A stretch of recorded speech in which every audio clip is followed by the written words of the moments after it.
Ce soir avec l'animateur radio et télé Maurice, son nom restera définitivement associé à la radio. Il a officié au micro de WeFM de Skyrock dans les années 90 et puis l'homme de radio s'est mué en homme de télévision depuis qu'il anime l'émission Maurice part en live. C'est sur M6 Music Hit, il va nous en parler tout de suite. C'est notre invité de la Happy Hour, histoire d'une petite soirée. Et ouais, grande nouvelle, il reprend le micro. Salut Maurice. Salut, ça va bien? Ben ça va bien et toi? Ça fait plaisir. Écoute, comme je te disais tout à l'heure, avec le temps qu'il fait, ça peut caler bien. Bah c'est clair. Parce que si ça va pas, je veux dire, t'essaies de te mettre 6 pieds sous terre pour pas avoir froid, quoi. Bah, c'est clair. Caille à fond. Ça a vu, Mais c'est pas mal. Alors, vous êtes bien installé là. T'as vu, Wow. C'est la première fois que tu viens à FG. C'est la première fois que je viens. Bon. Alors, là, cette idée de garder la patte haussmannienne, ça vous va bien, je trouve. Ah, t'as vu, c'est le côté chicos, ça. Ouais. Alors, t'animes donc cette émission déjà sur M6 Music Hit qui s'appelle Maurice part en live. Alors, comment ça s'est passé? Toi, homme de radio qui arrive à la télé, c'était ton premier projet en télé? Alors, c'était pas mon premier projet, mais c'était un projet qui était facile à faire. C'est un échange avec Yann Jeunesse, je ne citerai que lui, qui est le patron des chaînes, de ces chaînes un peu spéciales d'M6. Et on s'est dit, tiens, parce que je pars du principe qu'il y a trop d'artistes, beaucoup trop, ça me fatigue un peu. Et il m'a dit, et si tu allais vérifier sur le site, donc là où les artistes jouent, si tu allais vérifier si les mecs ont droit de citer ou pas. Si c'est foutage de gueule ou si c'est vraiment bien fait, voilà, si on se fait voler ou pas. Et donc on est parti là-dessus, on a fait tout de suite. Et je m'amuse bien. Alors comment tu fais? On te file un backstage quand même, tu peux vraiment... Voilà, et on fait un peu la gueule du client et ça j'adore. Alors tu regardes si c'est du playback, si c'est de l'authentique, s'il y a du chant assisté par ordinateur, des trucs comme ça, non? Alors il y a ça, et puis il y a le public. La réaction, c'est vachement intéressant. C'est-à-dire, l'avant, c'est un truc qu'on n'a jamais, c'est l'avant-après. C'est vrai. Je vais voir le public, les gens avant qu'ils rentrent dans la salle, alors pourquoi est-ce que tu y vas? Et puis après. Et pourquoi donc, t'es venu? Alors, tu prends les mêmes ou pas? Alors, pas toujours. Ouais. Mais à certains moments, il y a des gens qui viennent en courant pour me dire, écoute, moi, j'étais surexcité tout à l'heure, j'avais vachement envie. Et le concert que je viens de voir, c'est pas l'artiste que j'avais imaginé que je verrais, quoi. C'était mauvais. C'était mauvais. Et c'est arrivé, alors je vais pas donner de nom parce que ça... Est-ce que t'as eu l'inverse? Est-ce que t'as eu des sceptiques qui finalement ont été conquis? Moi. Oui. Moi, par exemple. Toi, comment ça, toi? C'est-à-dire qu'il y a des artistes. Bon, prenons, allez, on va parler d'une émission qui a déjà été diffusée sur M6 Music Hit, c'est le live d'NTM. Moi, j'aime pas le rap, c'est pas mon truc. NTM, je connais de réputation, mais je connais pas leur musique. Et donc, on est allé, le concert était à Bercy, j'y suis allé en me disant, je vais m'ennuyer, ça va être un enfer. Et c'est vrai que toute la partie interview des deux protagonistes m'a pas captivé parce que c'est pas mon truc, quoi. Et donc je suis allé entrer dans la savate. Et ensuite, une fois sur scène, là par contre c'est le choc, quoi. Les mecs, même si t'aimes pas le rap, t'en prends plein la gueule. C'était un très très beau spectacle. Et t'as vraiment le sentiment que le mec qui a payé sa place, même celui qui avait arraché à 100 €, il s'est pas fait voler. Et vraiment le choc. Et même toi qui est pas spécialement amateur du registre, pas du tout amateur, t'as été conquis. T'as été conquis.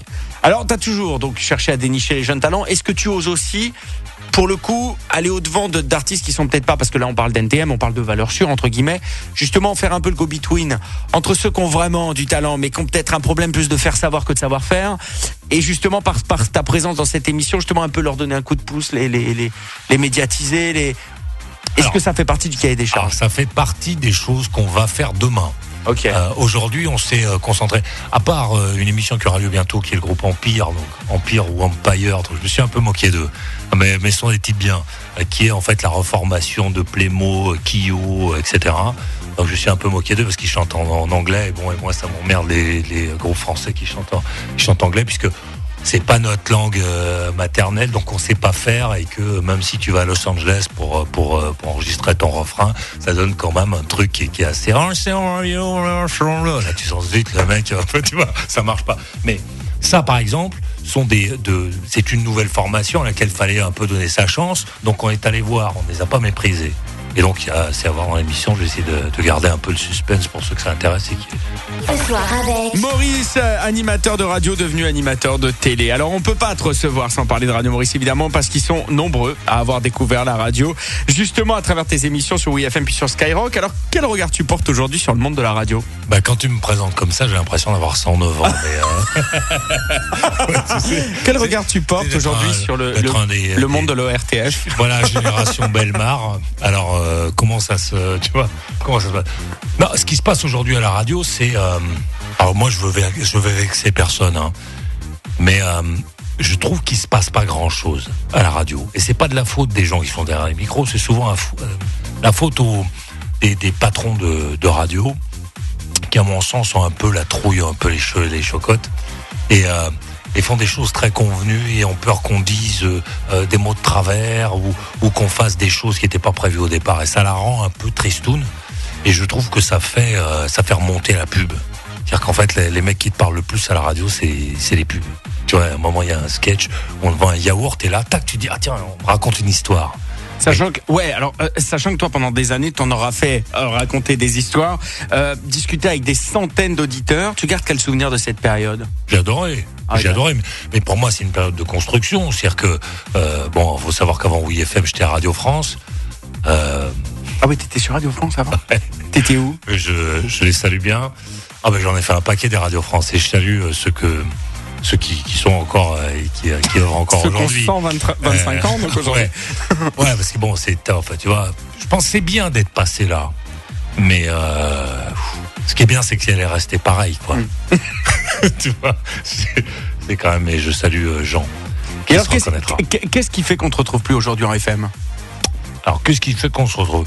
C'est qu'il n'y a pas vraiment de support qui puisse correspondre à mon style, quoi. Si, oui, FM.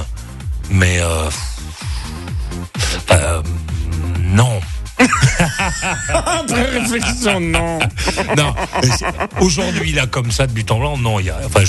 Je vois pas sur quel support je pourrais. Si, je pourrais faire un truc. Je pourrais faire un truc sur Europe 1.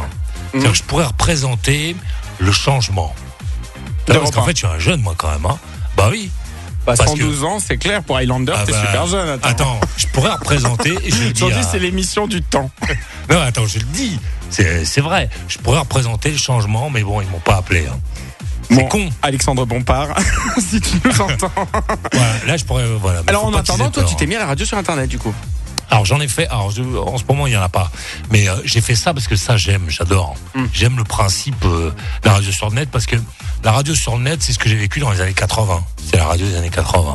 C'est-à-dire c'est un truc où tu es assez proche des gens. Il y a des mecs qui... t'as un rapport direct en fait avec l'auditeur. Quand t'as dit un truc, quand t'as fait un machin, le mec il t'envoie tout de suite un mail pour dire que t'es un con, merde, et que on a le droit de dire merde. Merde c'est grossier, hein. Que tu es voilà que tu vois, donc t'as cette espèce de rapport qu'on n'a plus à la radio, c'est-à-dire que la radio elle est devenue un peu aseptisée finalement. Ouais, c'est-à-dire qu'il y a une vraie distance entre d'ailleurs les gens de radio en dehors de toi bien sûr, les gens de radio quand ils parlent je suis bon comme tout, c'était joli hein.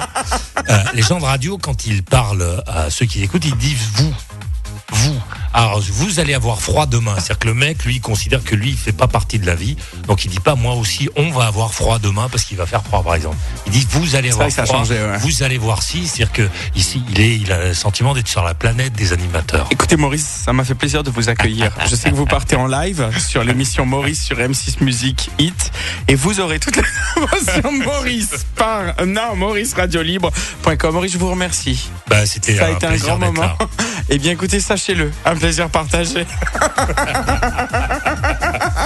Mais je t'embrasse en tous les cas, Maurice. À bientôt. En tout cas, c'était bien et bonne route. Et à quand tu veux sur FG.